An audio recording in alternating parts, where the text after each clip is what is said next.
Hey guys, welcome back to the New Now. I'm the Archivist, and I guess today we're getting back into the origins of the Archivist a little bit.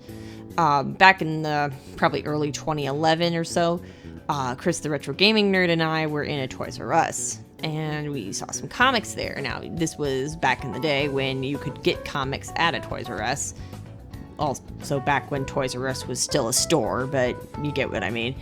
So we noticed something funky going on with these comics. They were new, they were fresh, they were being labeled as something called the New 52, and we were like, gee, I wonder what that is. So we ended up buying a couple issues. We bought Batman Detective Comics, Superman Action Comics, and Wonder Woman, because they didn't think to reboot Sensation Comics until way later. This is just a kind of a side note. We only bought Batman Detective Comics and Superman Action Comics because we thought that was the main run, because neither of us, I didn't read comics before, and Chris hadn't read comics in a really long time, I don't think.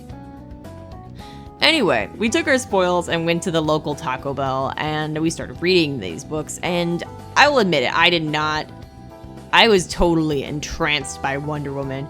So much so that I don't even think I ended up reading Batman Detective Comics. I know I read Action Comics, and it was good, but I did not care. I had no love for Superman then, and that was it. I didn't end up reading Superman's comic until probably once Wonder Woman and Superman started dating. Before then, my only real exposure to Superman was through the comics I started picking up after the fact, more of like World's Finest, Batman and Superman, and Justice League. And at the time, I just couldn't find it in myself to care about Superman. I cared because he was DC's poster boy, but that was about it. So now, doing the New Now, I've put myself in the opportunity where I can go back to a lot of these books where I went, that was kind of neat, and then left them alone. With that, today we're going to be talking about Action Comics 1 through 8. So getting into it, this was interesting. I really ended up liking this arc upon going back and reading it. Like I kind of remembered the first issue a little tiny bit, and I really ended up liking this. The story is interesting because it's kind of, if you're aware of the writer who, this was written by Grant Morrison. This is a kind of a Grant Morrison special. As Chris the Retro Gaming Nerd pointed out to me, Grant Morrison has a tendency of bringing back Golden Age concepts and integrating them into his books. And usually it works really well, and this is one of those instances. This is picking up with a bolder take on Superman. He's a little more, what's the word I'm looking for? I don't want to say arrogant, because that's too strong. Like, because Golden Age just flat out with you guys, Golden Age Superman is an asshole. Like, sorry if that's out of pocket, but Golden Age Superman is such a dick. And then we get the 2000s pre-52 Superman, where he's this very kind, noble figure. And so then here we are somewhere in the middle in Action Comics, where we see Clark as being, yeah, he's this sweet, quiet guy, but he's also really fiercely passionate about injustice. And that's kind of, it's a nice little zing there. When he's Superman, he's very confident, and I love it. Because normally we talk about, Superman is like this more confident person than Clark is. And it's very apparent here. I think there's even a panel where he's like, I know you've heard the rumors that I'm bulletproof. Here, you satisfied? It's just like, I'm gonna swear a lot because I am coming out of pocket with this, but yeah, it's a lot of big dick energy, and I think this is I'm kind of feeling it. So, anyway, along with other more Golden Age concepts here, we get to see a little bit of we see Clark kind of dealing with the aftermath of being on his own in the city, him not having his parents around. We see what the lessons they imparted, but they're not there anymore. So we see how that affects him. We get the friendship of Jimmy Olsen and Clark Kent back, or the friendship between Jimmy and Superman back, because right out of the gate, they start out being friends.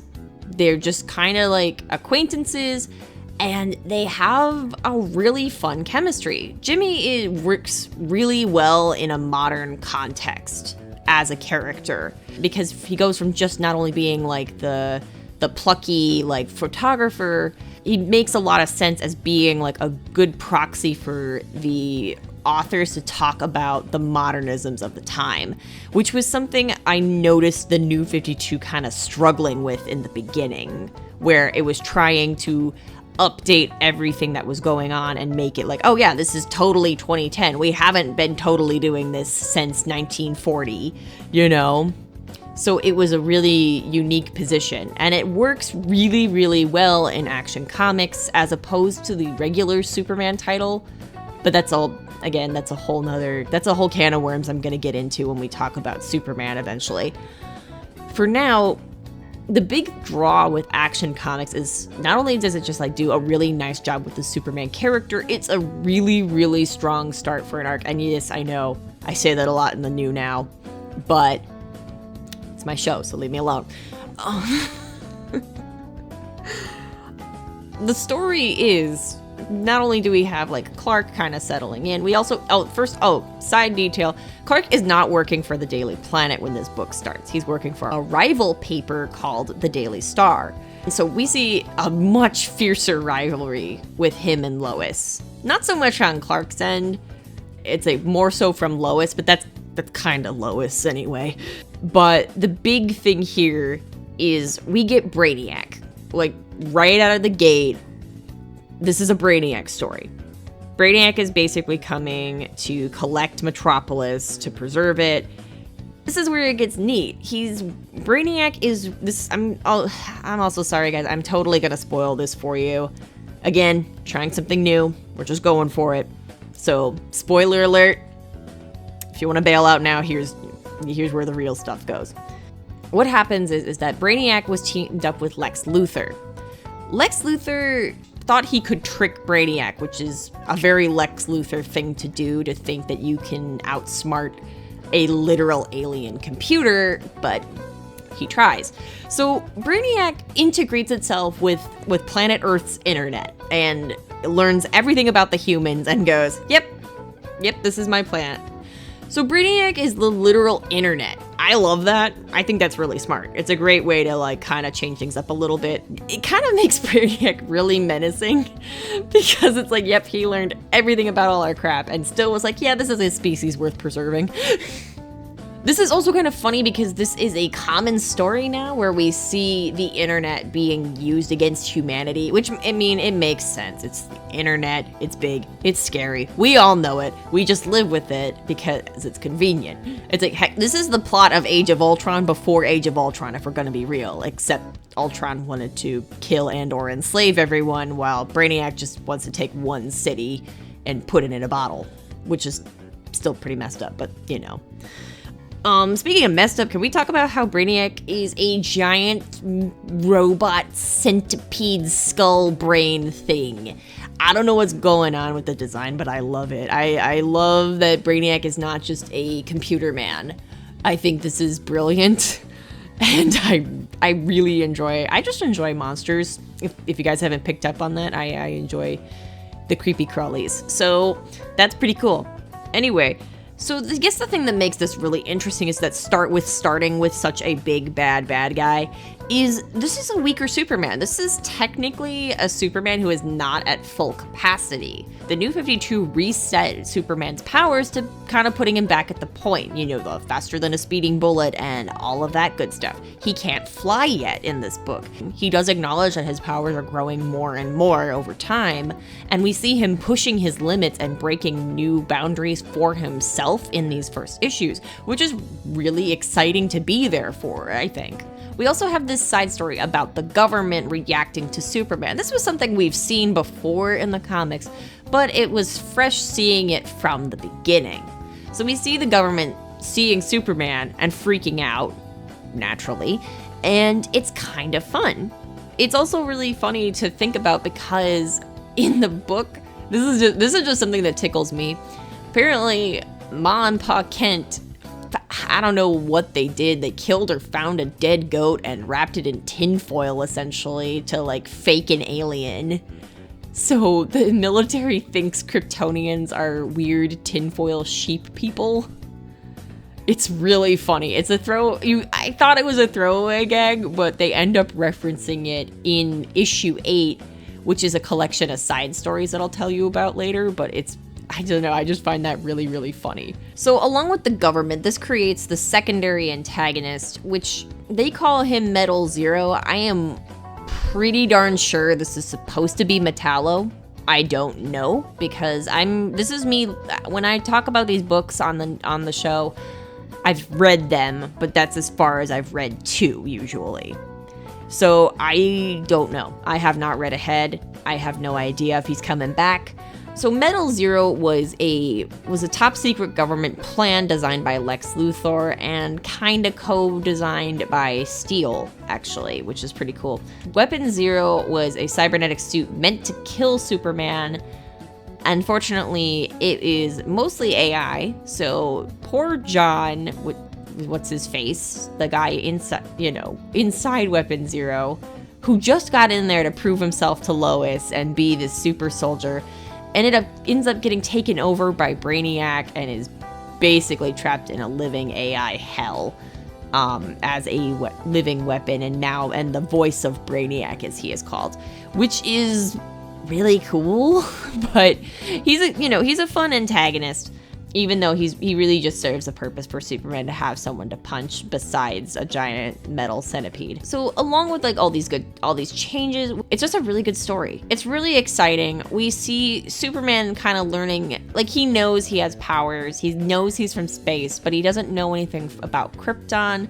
So we kind of see a little bit of conflict over that. We see him learning about Krypton and his abilities. We see just Superman in a position where he can grow so much. And even in just the few short issues, he does. And I think that's really also one of the beautiful things about this book is a lot happens. We get a lot of fun references in this book. I swear I haven't, like I said, haven't read ahead yet. I swear they're setting up Mr. Mxyzptlk. And I'm really stoked about it if that's the case, because his interpretation in this book, from what you see, is really fun. He's just this mysterious little man. It's really interesting if he's who I think he is. So I'm really kind of hoping when I come back to these books that I'm right. Either way, so we potentially get Mr. Mxyzptlk, however the hell you say his name.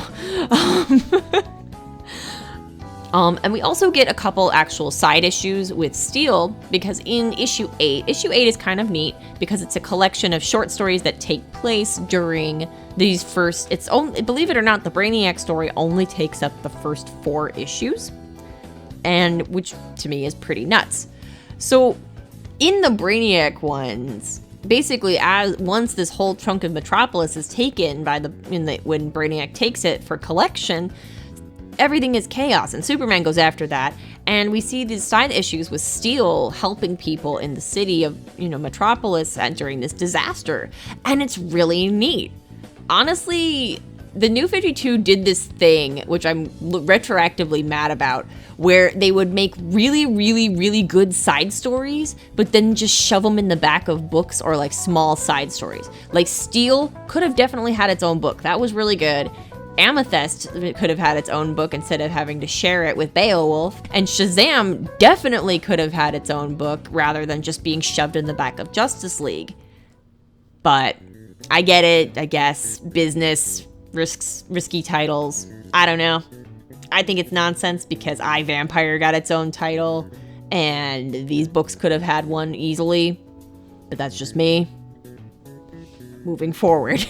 But another reference we get that's really neat is we get in books 5, 6, and I think 7, we get the Legion of Superheroes. At least a couple characters from it. I will never understand why DC is so bound and determined to make Superman's time with the Legion canon, but they are, apparently, because this is something that keeps happening. The story with the Legion is okay. It's still really good because it's a good character piece reflecting on Superman a little bit. It's weird time travel shenanigans where they have to stop someone from stealing the engine out of the spaceship that brought Kal to Earth.